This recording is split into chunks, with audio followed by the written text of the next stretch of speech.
Real talk. Do you have any ideas on how to keep I-70 running during a snowstorm and ski traffic? Because our Mark Salinger looks at the best ideas out there now, and you decide what you think. If there are any certainties in life, death, taxes, and I-70 traffic would top the list. It can be really brutal. There's no denying the interstate was a slip show this holiday weekend.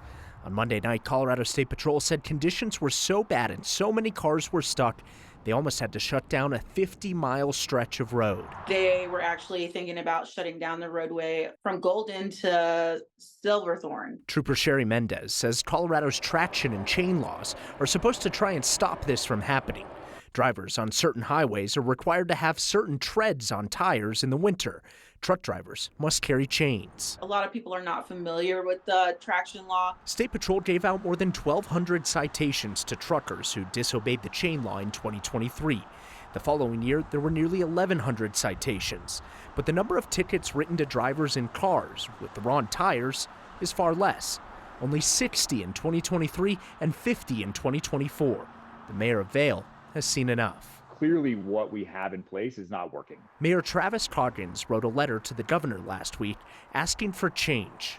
He's seen I-70 shut down far too often because of drivers not following the law. Every time there is a chain law that's in effect, there are truckers and commercial vehicles that are 100% not following the law. He supports higher fines for those who aren't in compliance. But there are other ideas, too. Getting home on Friday from here took me 2 extra hours because of a closure. Democratic State Senator Dylan Roberts represents much of northwestern Colorado, including parts of the I-70 corridor. These trucks, when they come into Colorado, often are being driven by drivers who have never been here before, don't know how to drive in the snow, and definitely don't know how to put chains on. He's proposing a bill this legislative session that would allow third-party vendors to set up shop along the interstate and help put chains on trucks for a small fee. More chains on means less crashes, less spinouts, and less delays. If tickets and enforcement are keeping the roads clear, maybe literally helping people put the chains on will. That's the ultimate goal, right, is not to give everybody tickets, but to make sure that the highway stays open.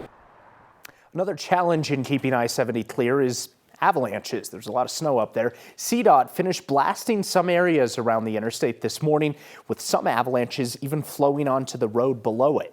Without that mitigation, we could see even more avalanches impacting cars and roads in the mountains. Kyle, I'm intrigued to see what people come up with ways to keep it clear, but I actually don't think that it's a bad idea to help people chain up, especially if you get drivers or truckers coming in from out of state, from Texas, who show up in flip-flops and shorts. I'm just like picturing like these like little shops along the side of the road where people are like shaking chains, Yeah, and chains? like, yeah. What are you gonna do? I had a friend from California. He texted me the other day saying, "Hey, I'm coming up. Do I bring my chains?" I'm like, I don't know. Like, it depends on your car. Yeah, no, listen, just ride the bus, man. Just take the ride the bus. bus. Mark Salinger, thank you.